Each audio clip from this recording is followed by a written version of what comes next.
Siapa nak mulia di sisi Allah, nak dapat orang yang terbaik dalam Islam, bukan pion besar, bukan janggut panjang, bukan pakai jubah. Orang kita tanya Nabi, ya Rasulullah, ayyul amali fil islami khair? Manakah dalam Islam amalan yang paling baik? Nabi kata tut'imut ta'am, belanja orang makan. Nampak? Jelas tak lagi? Ha? Kita pegang sebeh ni macam wiper, sebeh kapau wiper.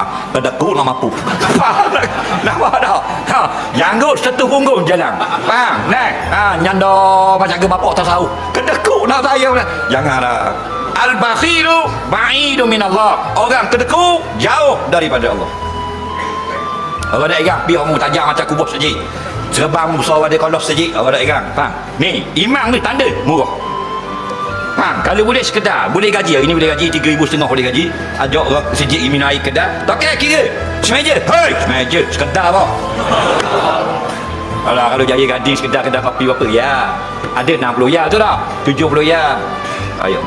Nabi kata kalau kita belanja orang makan, sesuatu yang orang makan, luqmatan, Allah simpan di sisi Allah hari kiamat menjadi sebesar gunung Uhud.